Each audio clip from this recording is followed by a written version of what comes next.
Hello नमस्कार साथियों। स्वागत है आपका अपने यूट्यूब चैनल स्टडी अड्डा 75 में। तो आज हम लोग क्या पढ़ेंगे? क्रिया। आज हम लोग क्रिया पढ़ते हैं, ठीक है। चलो देखते हैं क्रिया। क्रिया शब्द जो है क्र धातु से बना है। क्रिया शब्द जो है वो क्र धातु से बना है। क्र धातु से बना है, ठीक है। कोई भी क्रिया शब्द अपने मूल रूप में रहे तो धातु कहलाता है। मूल रूप में रहेगा, मूल रूप में रहेगा तो क्या कहलाएगा? धातु कहलाएगा। यदि किसी धातु में हो तो आ, ई, ए, ना, नी, ने, इनमें से कोई प्रत्यय जोड़ा जाए तो वो क्रिया कहलाएगी। इनमें से प्रत्यय देखो, इसमें कौन प्रत्यय जोड़ा जाएगा? जैसे तो, ती, ते, अ, ई, ए, सॉरी ये ए रहेगा, ठीक है। ना, नी, ने, ना और नी और ने, इनमें से कोई भी प्रत्यय जुड़ेगा। ये जो इतने प्रत्यय मैंने आपको दिए हैं, इनमें से यदि कोई भी जुड़ेगा तो वो क्या कहलाएगा? क्रिया कहलाएगा। कौन? मूल धातु जो रहेगी, ठीक है। तो पढ़, लिख, गा, हंस, ये क्या है? मूल धातु हैं। जैसे पढ़, लिख, गा, हंस, ये क्या है? मूल धातु हैं। अब पढ़ इसमें ना लगा देंगे तो ये क्रिया हो जाएगा। लिख ना लगा देंगे तो ये क्या हो जाएगा? क्रिया हो जाएगा। गाना, जैसे गाना, ये क्रिया हो जाएगा। हंसना, ये क्रिया हो जाएगा, ठीक है। पढ़ना, लिखना, गाना, हंसना, ये क्रिया हो जाएगा। इसमें ना प्रत्यय लगा दिया, इसमें ना लगा दिया, इसमें भी ना लगा दिया, ठीक है। अब देखते हैं क्रिया की परिभाषा। क्रिया की परिभाषा क्या होती है? परिभाषा देखते हैं। किसी कार्य का करना या होना पाया जाए तो उसे क्या कहेंगे? क्रिया। किसी कार्य का करना या होना पाया जाए तो क्रिया होगी, ठीक ना। तो क्या कहलाएगी? क्रिया कहते हैं, क्रिया कहते हैं। जैसे पढ़, लिख, ऐसे करके आप लिखेंगे तो वो मूल क्रिया होगी। उसमें प्रत्यय जोड़ेंगे तो वो, ठीक है। ये देखो, जैसे ये मैंने आपको प्रत्यय बताया, ता, ती, ते, आ, ई, ए, ना, नी, ने, ये प्रत्यय इसमें जुड़ेंगे मूल क्रिया में, ठीक है। संसार में कोई भी क्रिया जो होती है, संसार में कोई भी क्रिया या गतिविधि या चेष्टा दो प्रकार की होती है, प्राकृतिक और इच्छा पर आधारित। एक दो, एक प्राकृतिक और दूसरी इच्छा पर आधारित, ठीक है। अब प्राकृतिक क्रिया क्या प्राकृतिक क्रिया क्या होती है वो भी देखते हैं।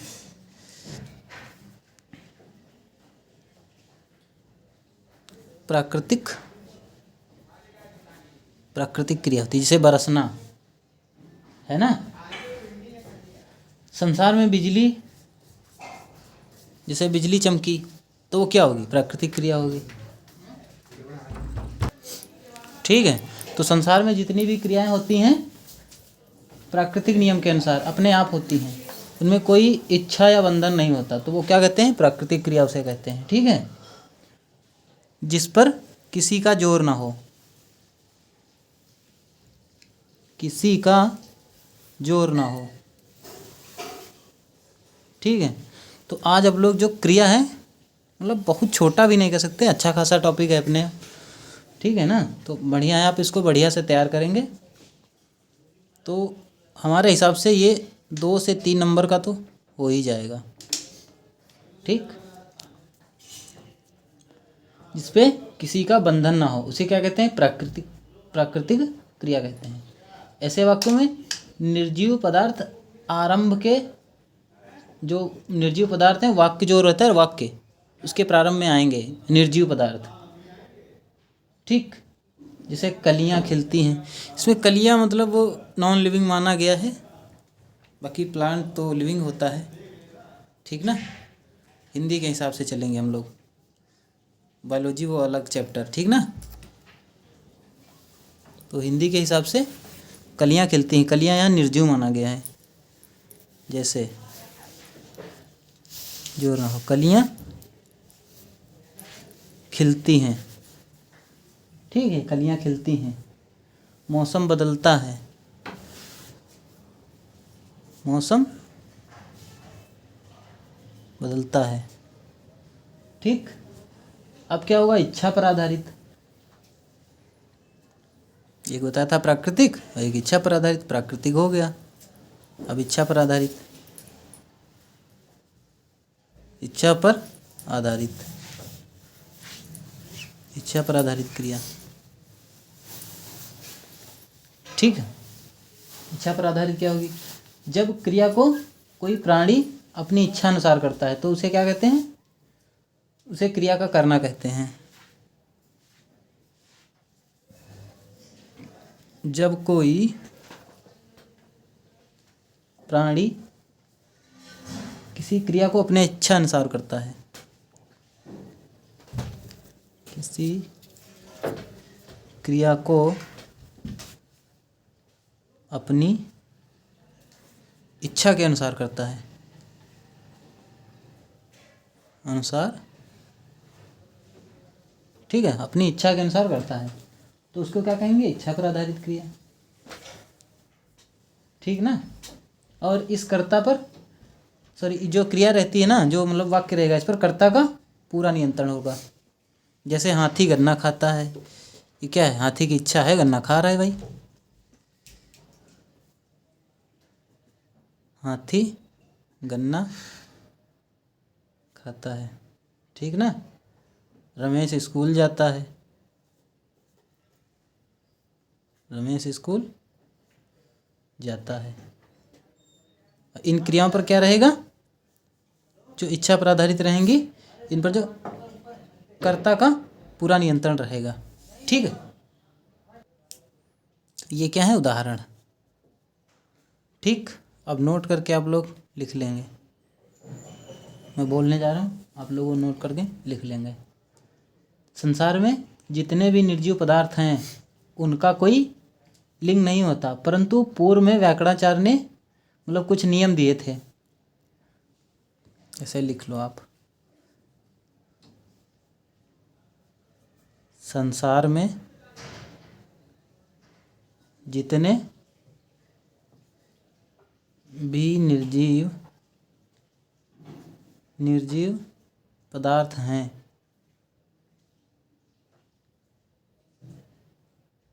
उनका कोई लिंग नहीं होता,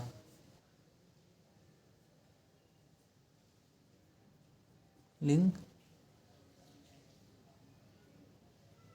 उनका कोई लिंग नहीं होता, परंतु पूर्व में व्याकरणाचार्य द्वारा मतलब कुछ नियम दिए गए हैं। ठीक है, तो उनका कहना ये था, प्रयोग और आधार पर निर्जीव वस्तु के साथ क्रिया लगाई जाती है। सभी निर्जीव वस्तुएं दो भागों में बांटी गई हैं। ठीक है, क्योंकि भाषा में जो है मतभेद ना हो। ठीक, तो इसीलिए सभी नियम को स्वीकार कर लिया गया और वाक्य के 3 प्रमुख तत्व बताए गए। ठीक, देखो, कर्ता, कर्म, क्रिया। तो ठीक है, ये नोट में आपने क्या लिखा, संसार में जितने भी निर्जीव पदार्थ हैं उनका कोई लिंग नहीं होता। ठीक है,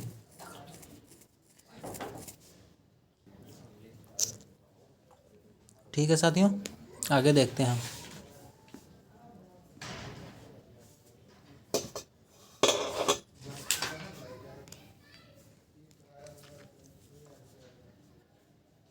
देखते हैं कर्ता के बारे में। ठीक है, किसी भी क्रिया को इच्छा से करने वाला सजीव प्राणी कर्ता कहलाता है। ठीक है, किसी भी क्रिया को इच्छा से करने वाला किसी भी क्रिया को इच्छा से करने वाला क्या कहलाता है? कर्ता। ठीक है। क्रिया जो है मतलब कोई भी निर्जीव पदार्थ कर्ता नहीं बनता है। ठीक है। तो आप निर्जीव जो रहेगा वो कर्ता नहीं होगा। ठीक, क्योंकि इसकी कोई इच्छा नहीं होगी। सजीव जो जो सजीव रहेगा मतलब सजीव वाक्य में कर्म भी बन सकता है। ठीक है। सभी सजीव प्राणी के साथ कारक चिन्ह को मतलब कारक चिन्ह जो रहे वो को लगा होगा। ठीक है। सजीव प्राणी वाक्य में कर्ता भी बन सकता है, कर्ता भी बन सकता है। ठीक है। तब सजीव प्राणी के साथ कारक चिन्ह क्या लगा होगा? को। जैसे ये लिख लो आप, देखो सजीव प्राणी वाक्य में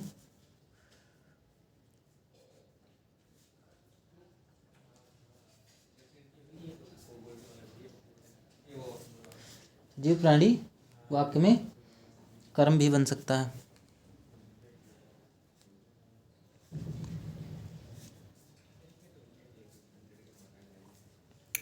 कर्म भी बन सकता है। तब सजीव प्राणी के साथ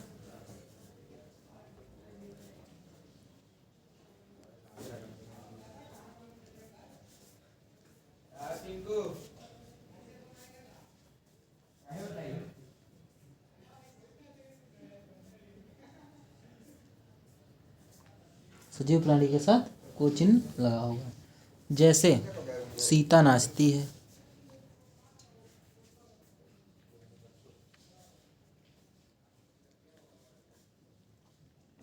सीता क्या करती है? नाचती है। तो ये क्या है? सजीव है, सजीव प्राणी। ठीक ना। और जैसे राम रमेश को मारता है। राम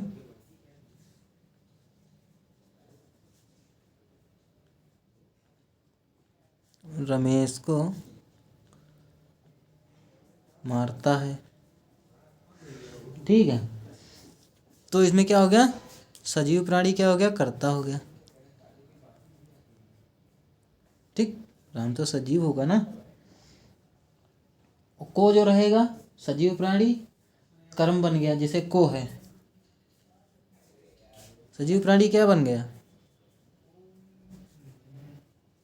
सजीव प्राणी कर्म बन गया। ठीक है, क्योंकि इसके साथ को चिन्ह लगा है। ये देखो को चिन्ह लगा है। ठीक ना। रमेश क्या बन गया? कर्म बन गया। किस लिए बन गया? क्योंकि इसमें को चिन्ह लगा है। ये देखो सजीव प्राणी में वाक्य कर्म भी बन सकता है तब जब सजीव प्राणी के साथ को चिन्ह लगा हो। ये देखो। ठीक, आप देखते हैं कर्म।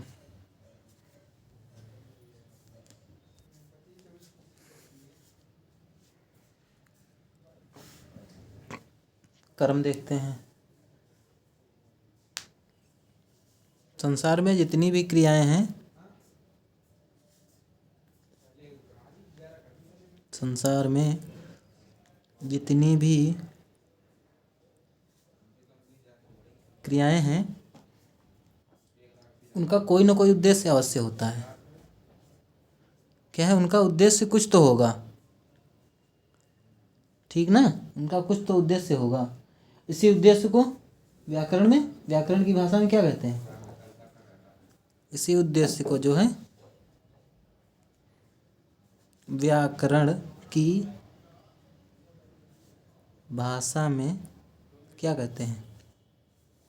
कर्म कहते हैं। ठीक ना।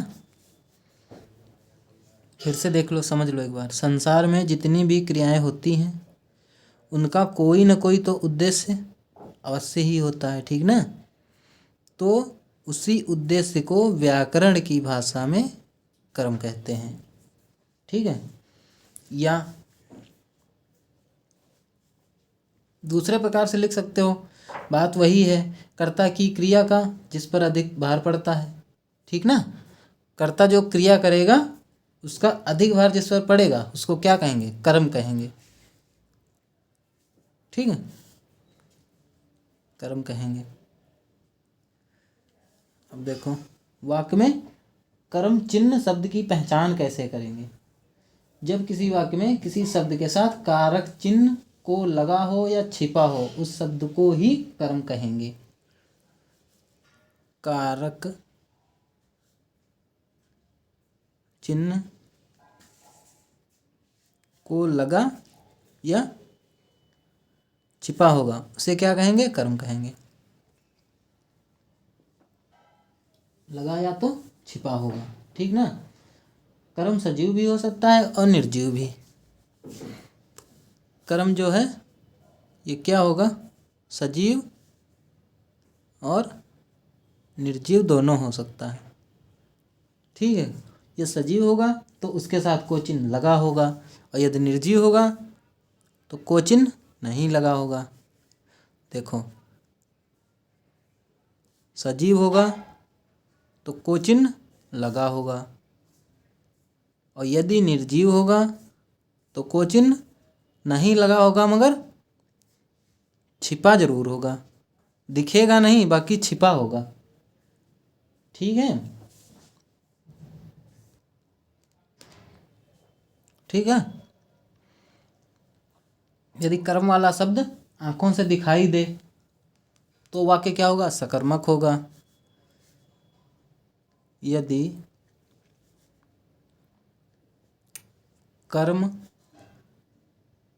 शब्द मतलब कर्म वाला जो शब्द होगा वो दिखाई देगा तो वाक्य कौन सा होगा? सकर्मक।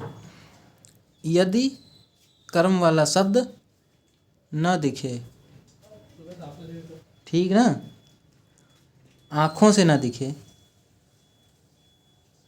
आँखों से न दिखे तो वाक्य क्या होगा? अकर्मक होगा। ठीक। निर्जीव पदार्थ जो हैं वो कभी भी कर्ता नहीं बन सकते, ये तो मैंने पहले भी बताया आपको। जो निर्जीव पदार्थ हैं वो कभी भी कर्ता नहीं बन सकते। ठीक है, निर्जीव पदार्थ हैं क्रिया का सघन या क्रिया का आधार और कर्म तीनों बन सकते हैं। ये क्या क्या बन सकते हैं? क्रिया का आधार और क्या बन सकते हैं? क्रिया का साधन और कर्म। ये हो गया एक, ये दो, ये तीन, मतलब ये तीनों बन सकते हैं। ठीक है, निर्जीव पदार्थ क्रिया का आधार बन सकते हैं, क्रिया का साधन बन सकते हैं और कर्म बन सकते हैं। ठीक है, लेकिन कर्ता नहीं बन सकते। ठीक है, अब देखो उदाहरण देखो इसी पे। राम टीवी देखता है। राम टीवी देखता है, जैसे देखो राम क्या हो गया? कर्ता हो गया। टीवी क्या हो गई? कर्म हो गई। देखना क्या हो गई? क्रिया हो गई। तो टीवी कर्म तो बन सकती है मगर कर्ता बन सकती है क्या? नहीं बन सकती। अब कह दो टीवी राम को देखती है, ऐसा नहीं हो सकता ना। देखो राम कर्ता, टीवी कर्म और देखना क्या हो गई? क्रिया। अब देखते हैं क्रिया का साधन।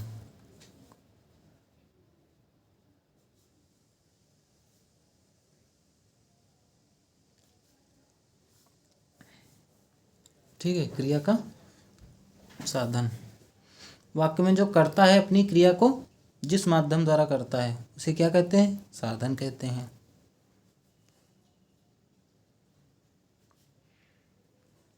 वाक्य में कर्ता अपनी क्रिया को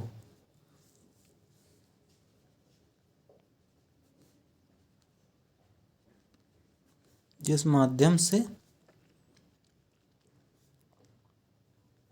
करता है उसे क्या कहते हैं? क्रिया का साधन कहते हैं। ठीक है। और जो क्रिया का साधन ये वाले शब्द होंगे उनमें क्रिया के साधन वाले शब्द के साथ से या के द्वारा चिन्ह लगा होगा। इनके साथ जो है से या के द्वारा चिन्ह लगा होगा, चिन्ह लगा होगा। देखो, राम कलम से पत्र लिखता है। कलम से पत्र लिखता है। ठीक ना। अब देख लेते हैं क्रिया का आधार क्या होता है। इसमें भी देख लो थोड़ा सा, नहीं तो कहोगे छूट गया। ये क्या है? कर्ता। और कलम क्या है? क्रिया का साधन। पत्र क्या है? कर्म हो गया आपका। और लिखना क्या हो गई? क्रिया हो गई। ठीक ना। ये क्रिया है, ये क्रिया का साधन है, पत्र कर्म है और राम क्या है? करता है। ठीक। अब देखते हैं क्रिया का, अब देखते हैं क्रिया का आधार क्या होता है। क्रिया का आधार। कर्ता अपनी क्रिया को जिस समय या स्थान पर करता है।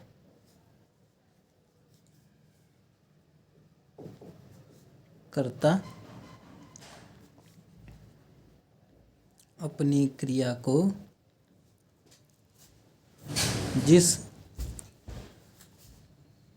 समय या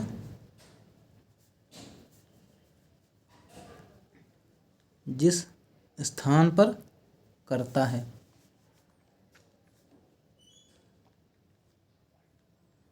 ठीक है। तो इसे क्या कहेंगे? जिस स्थान या समय पर करता है तो उस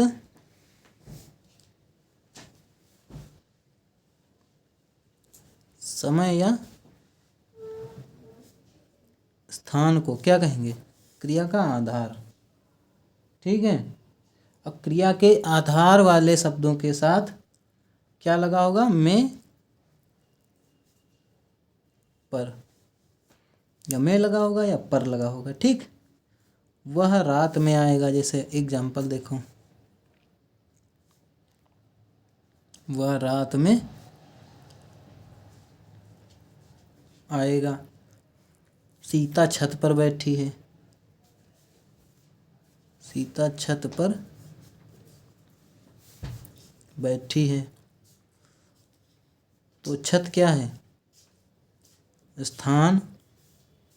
तो इसी को क्या कहेंगे? आधार कहेंगे। ठीक। और बैठना क्या है? क्रिया है। सीता क्या है? करता है। उसी तरह इसमें भी आएगा। वह क्या है? करता है। रात क्या है? आधार है या समय है? समय। आधार। आना क्या है? क्रिया हो गई। ठीक।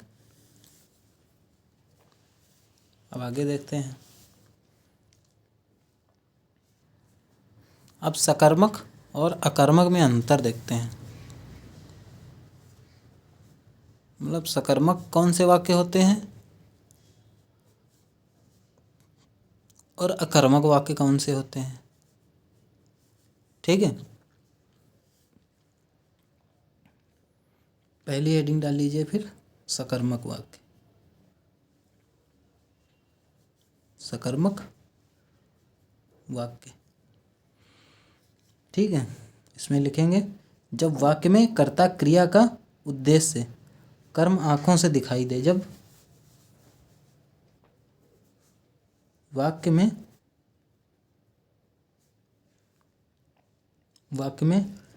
कर्ता या क्रिया का उद्देश्य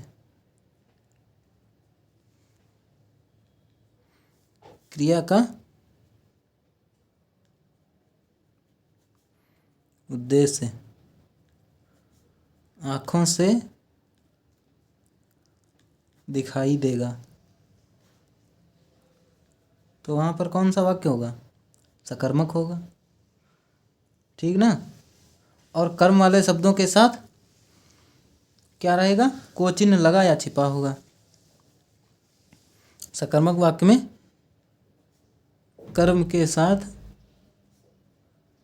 ये जो को चिन्ह है ना, ये या तो छिपा होगा या लगा होगा, दो में से कोई भी स्थिति हो सकती है, ठीक। तो उसको क्या कहेंगे? सकर्मक वाक्य। जब वाक्य में कर्ता या क्रिया का उद्देश्य आँखों से दिखाई दे, तो उसे कैसा वाक्य कहेंगे? सकर्मक वाक्य कहेंगे। और जो सकर्मक वाक्य जो होगा, उस वाक्य के साथ कर्म के साथ जो है कर्ता को चिन्ह लगा होगा या तो छिपा होगा, ठीक ना। या तो लगा होगा या छिपा होगा। उदाहरण देख लीजिए, और इसमें एक और चीज़ लिख लीजिए, क्या किसको कहाँ का उत्तर भी मिलेगा। क्या किसको कहाँ का उत्तर भी आपको मिलेगा, ठीक है। पिताजी ने नौकर को बुलाया। पिताजी ने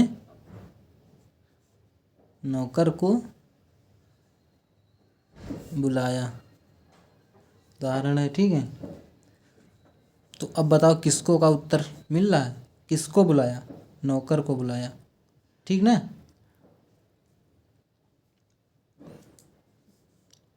और अगला वाक्य देखो, रमेश गांव जाता है।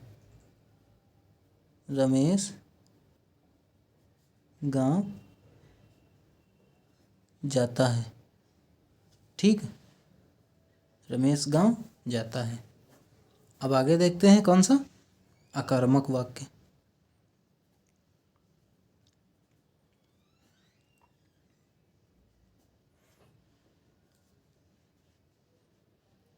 आकर्मक वाक्य देखते हैं। वाक्य में कर्ता या क्रिया का उद्देश्य कर्म आँखों से दिखाई नहीं देगा, चाहे तो कोई चिन्ह लगा हो या छिपा हो। देखो वाक्य में क्रिया का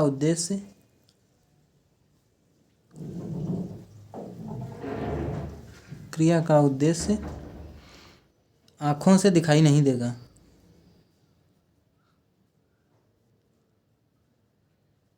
दिखाई न देगा, ठीक। चाहे को चिन्ह लगा हो या छिपा हो। जो को चिन्ह है या लगा होगा तब भी नहीं दिखेगा क्रिया का उद्देश्य, ठीक। और छिपा होगा तब भी नहीं दिखेगा। क्या नहीं दिखेगा? क्रिया का उद्देश्य। तो ठीक है, अब देखते हैं कर्मक वाक्य के बारे में थोड़ा और। तो वाक्य में को चिन्ह को छोड़कर कोई भी कारक चिन्ह लगा हो तो वाक्य अकर्मक होगा, और वाक्य में सभी प्रश्नों का उत्तर तो मिलेगा, ठीक है। जैसे देखो, पिता जी ने बुलाया है।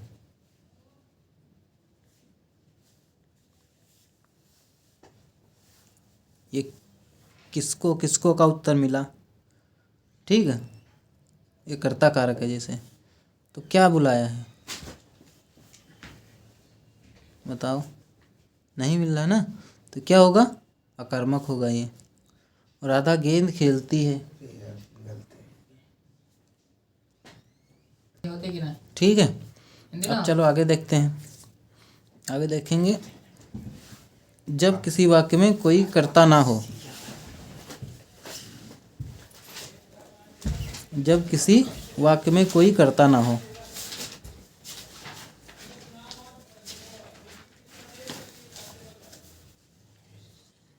कर्ता ना हो अर्थात सजीव प्राणी ना हो, समझे ना, सजीव प्राणी ना हो, और किसी निर्जीव वस्तु के अनुसार वाक्य में क्रिया लगी हो। किसी निर्जीव वस्तु के अनुसार,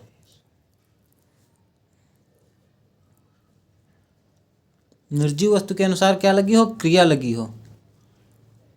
ठीक है, तो वाक्य कौन सा होगा, अकर्मक होगा। तो वाक्य क्या होगा, अकर्मक होगा। ठीक है, वस्तु के साथ क्रिया और उसके लिंगानुसार लगेगी। वस्तु के साथ क्रिया जो लगेगी, वस्तु के साथ यदि क्रिया लगती है तो उसके लिंगानुसार लगेगी। ठीक है,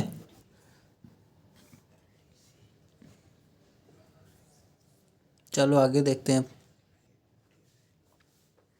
अब क्या देखेंगे, मूल सकर्मक और अकर्मक क्रिया शब्द की पहचान।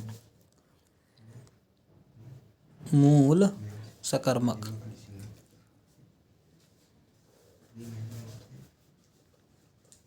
मूल सकर्मक और अकर्मक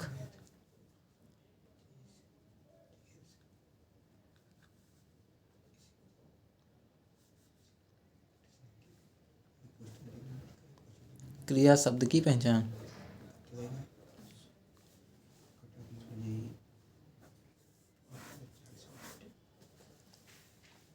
ठीक, जब केवल कोई चार क्रिया शब्द हों और उनमें सकर्मक अकर्मक क्रिया शब्द की पहचान करनी हो।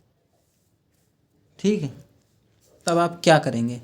नंबर 1, क्रिया के आगे सबसे पहले कोई कर्ता या शब्द लगाएंगे आप। ठीक है, तो क्या करेंगे, क्रिया के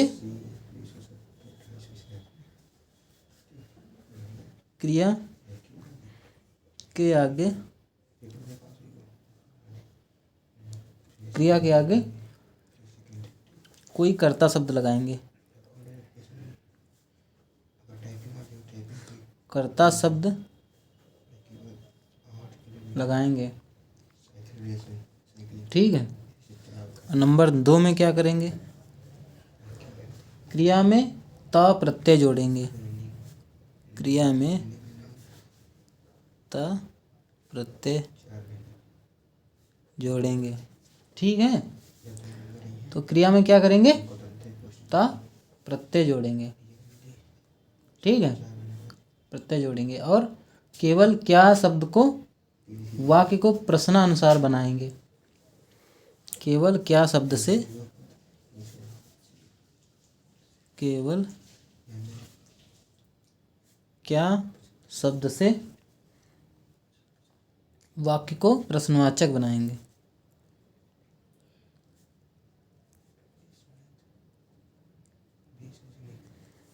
प्रश्नवाचक वाक्य को क्या करेंगे, प्रश्नवाचक बनाएंगे। ठीक है, यदि वाक्य का उत्तर निर्जीव रूप में मिला तो क्रिया क्या होगी, सकर्मक। यदि उत्तर जो है निर्जीव पदार्थ में मिला, निर्जीव मिला तो क्या होगी, सकर्मक।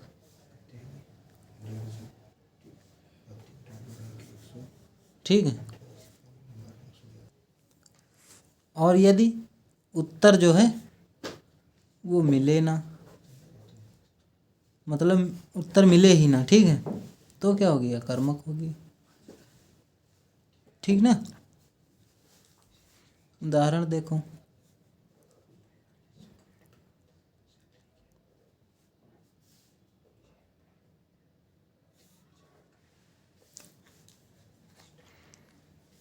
क्रिया के आगे कोई कर्ता शब्द लगाएंगे। क्रिया में त प्रत्यय जोड़ेंगे। केवल क्या शब्द के साथ प्रश्नवाचक, केवल क्या शब्द से वाक्य को प्रश्नवाचक बनाएंगे। उत्तर अगर निर्जीव मिलता है तो सकर्मक होगा, उत्तर अगर नहीं मिलता है तो क्या होगा, कर्मक होगा।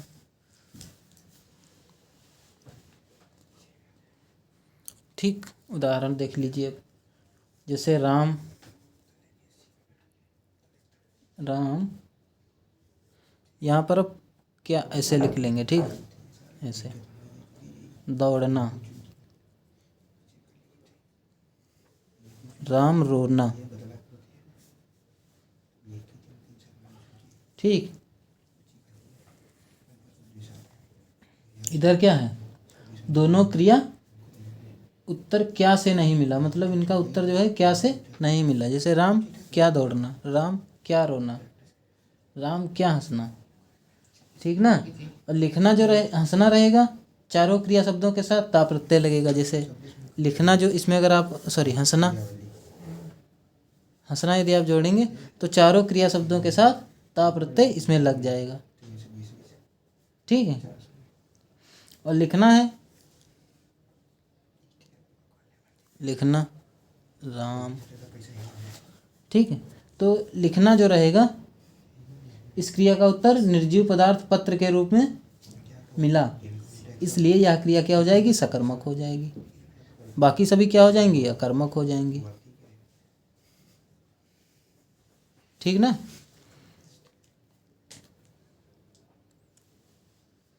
अब आगे देखते हैं। अब देखते हैं धातु क्या होता है। धातु दो होते हैं, एक मूल धातु, एक यौगिक धातु, एक दो, ठीक। क्रिया के मूल रूप को क्या कहते हैं, धातु। ये मैं कई बार बता चुका हूँ आपको। जब किसी क्रिया के मूल शब्द में कुछ न कुछ जुड़ा हो, अर्थात कोई प्रत्यय ना जुड़ा हो। देखो मूल धातु पहले देखो आप, जब किसी क्रिया के मूल शब्द में, क्रिया के मूल शब्द में कुछ जुड़ा हो, जुड़ा हो मतलब प्रत्यय, मूल शब्द में कुछ ना जुड़ा हो, कुछ ना जुड़ा हो मतलब प्रत्यय भी ना जुड़ा हो, ठीक है। तो उसे क्या कहेंगे, मूल धातु। जैसे खा पी रो, ठीक ना, पढ़ लिख, ऐसे करेंगे, राम घर चलना, तो ये थोड़ा अजीब होगा। ये जो है ये वाक्य, इस क्रिया का शब्द जो, ये क्रिया का शब्द जो है इसके साथ कोई प्रत्यय नहीं जुड़ा, इसलिए मूल धातु है, ये मूल धातु है, ठीक। राम घर चलो या चलिए, ठीक है ना।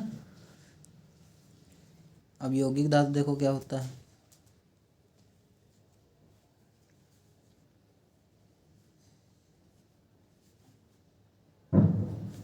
यौगिक धातु,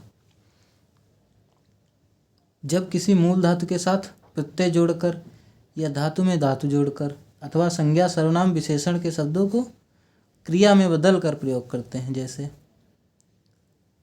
जब किसी मूल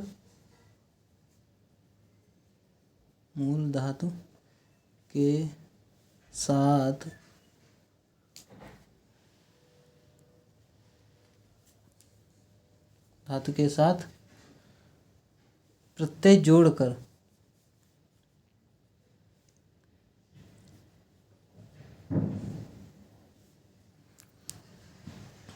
प्रत्यय जोड़कर या धातु में धातु जोड़कर या धातु जोड़कर, ठीक है, या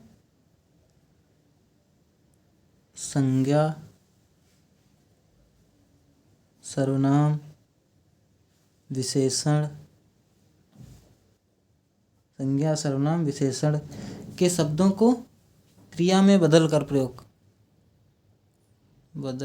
विशेषण को क्रिया में बदल कर प्रयोग किया जाता है।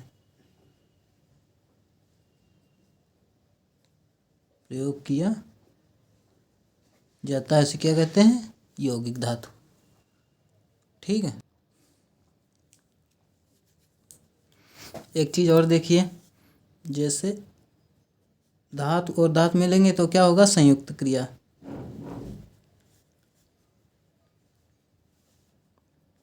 संयुक्त क्रिया। ठीक ना? जैसे बच्चे बाग में खेल कूद रहे हैं, ठीक ना? ये भी धातु हो गया। देखो, बच्चे बाग में खेल कूद रहे हैं। कूद ये भी मूल धातु, खेल ये भी मूल धातु। तो ये दोनों धातु धातु जुड़ेंगे तो क्या होगा? संयुक्त क्रिया। ठीक। और जैसे संज्ञा, सर्वनाम और विशेषण के शब्दों को क्रिया में बदलना, नाम पद या नाम धातु। देखो, संज्ञा, सर्वनाम और विशेषण के शब्दों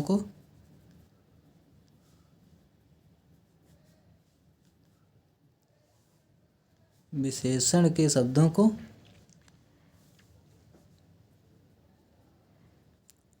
क्रिया में बदलना। क्रिया में बदलना, नामपद या नाम धातु। नामपद या नाम धातु। संज्ञा, सर्वनाम और विशेषण के शब्दों को क्रिया में बदलना। ठीक। देखो, संज्ञा, एक छोटा सा चार्ट बना लेंगे। सर्वनाम, विशेषण, एक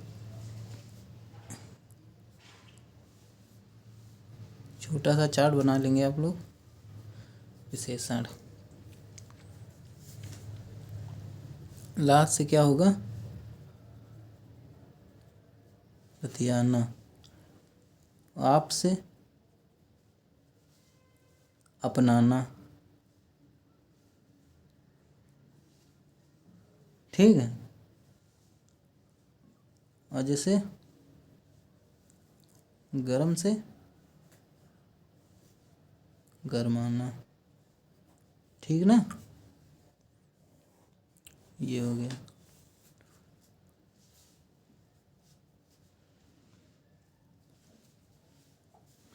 आगे देखो, यौगिक धातु में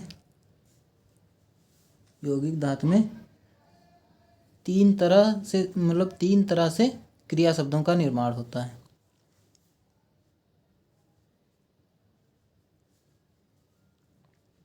तीन तरह से क्रिया शब्दों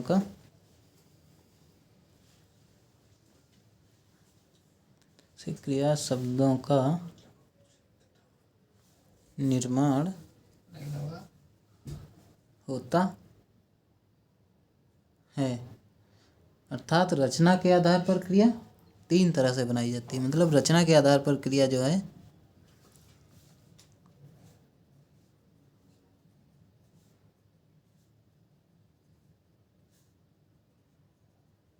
तीन तरह से बनाई जाती तीन तरह से बनाई जाती है। ठीक। अब आप लोग एक अच्छा सा चार्ट बनाएंगे। आपके पास जो नोटबुक है उसको आप ऐसे लेटिट्यूड कर लेंगे, ऐसे घुमा लेंगे। ठीक है, ऐसे तो मतलब अच्छा चार्ट बनेगा। ठीक।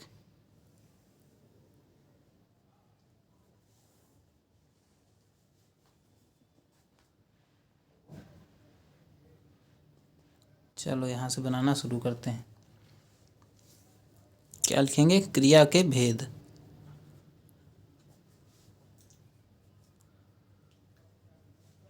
क्रिया के भेद, इसको बांटेंगे दो पार्ट में। ठीक,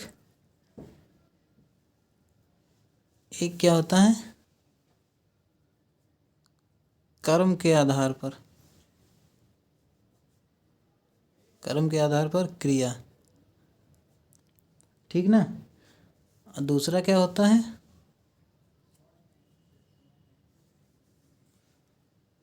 प्रयोग एवं अर्थ के आधार पर।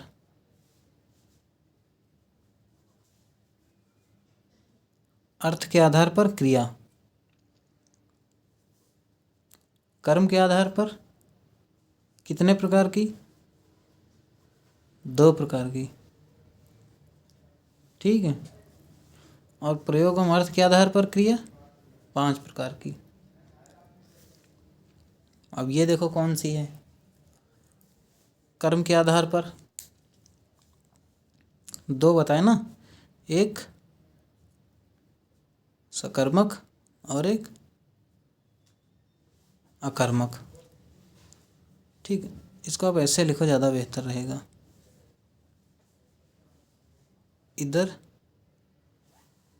सकर्मक और इधर अकर्मक, ठीक। और प्रयोग एवं अर्थ के आधार पर कितनी बताई? 5, 2, 3, 4, 5। तो एक कौन सी होगी? साधारण क्रिया। दूसरी कौन सी होगी? संयुक्त क्रिया। और तीसरी नामपद क्रिया। और चौथी प्रेरणार्थक क्रिया। और पांचवी कौन सी होगी? पूर्वकालिक, पूर्वकालिक क्रिया, ठीक है। अब इधर ये जो दो थे, सकर्मक और अकर्मक। सकर्मक को आप दो भागों में डिवाइड करेंगे। एक होगा पूर्ण सकर्मक,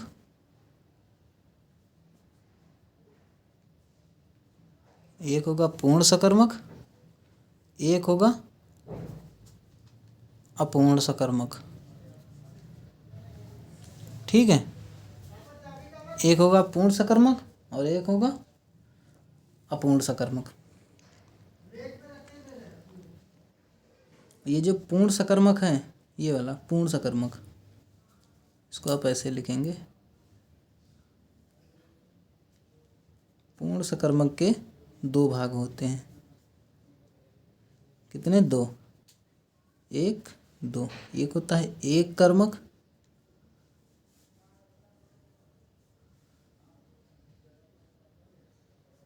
एक कर्मक, ऐसे देखो, एक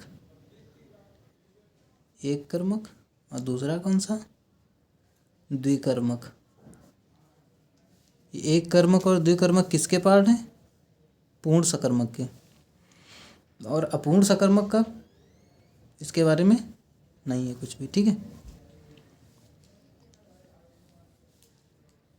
अब ये जो अकर्मक है ये रह गया।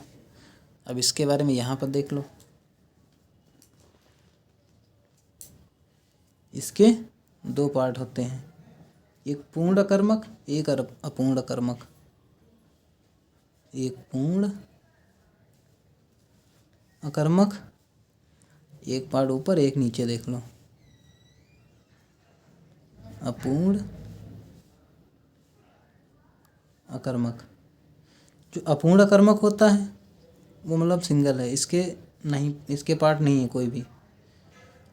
और जो ये पूर्ण अकर्मक है इसके दो पार्ट हैं, एक गत्यार्थक और एक स्थित्यार्थक।